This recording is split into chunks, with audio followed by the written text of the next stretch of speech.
ఈ నెల 7 నుండి 9 వరకు మెదక్పట్నంలో జరగనున్న సిఐటియు తెలంగాణ రాష్ట్ర 5వ మహాసభలకు పెద్ద ఎత్తున తరలిరావాలని వికారాబాద్ జిల్లా సిఐటియు కార్యదర్శి బుస్స చంద్రయ్య ప్రజలను కోరారు.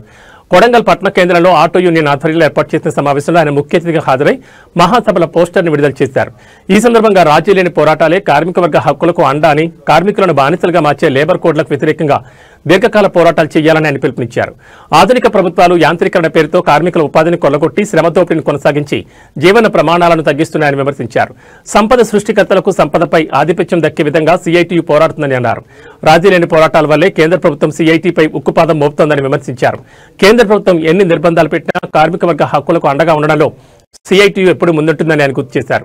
సులభతర వాణిజ్యం పేరుతో ప్రపంచ పెట్టుబడిదారీ విధానానికి స్వదేశీ కార్మిక వర్గం హక్కులను పెడతామంటే చూస్తూ సిఐటి ఊరుకోదని హెచ్చరించారు. చట్టసభల్లో కార్మిక వర్గ ప్రతినిధులను పెంచాల్సిన బాధ్యత కార్మిక వర్గంపై ఉందని అన్నారు. వికారాబాద్ జిల్లాలోని 20 మండలాల నుంచి కార్మిక వర్గం పెద్ద ఎత్తున మెదక్పట్నంలో జరిగే సిఐటియు తెలంగాణ రాష్ట్ర 5వ మహాసభలను చేపట్టం చేయాలని, జిల్లాలో ఉన్న కాంట్రాక్ట్ అవుట్సోర్సింగ్ ఉద్యోగులు, అంగన్వాడీ టీచర్స్, ఆశా వర్కర్స్, గ్రామ పంచాయతీ వర్కర్స్, మున్సిపల్ వర్కర్స్, హమాలీ workers, mission Bhagiratha workers, hostel workers అందరూ పాల్గొని సభలను విజయవంతం చేయాలని కోరుతూ కొడంగల్ పట్టణ కేంద్రంలో పోస్టర్లు రిలీజ్ చేశారు. ఈ కార్యక్రమంలోని రాజు పవర్, ఆసిన్ మహబూబ్, అంజీ, ప్రవీణ్ గౌడ్, శ్రీనివాస్, బి శివకుమార్ తదితరులు పాల్గొన్నారు.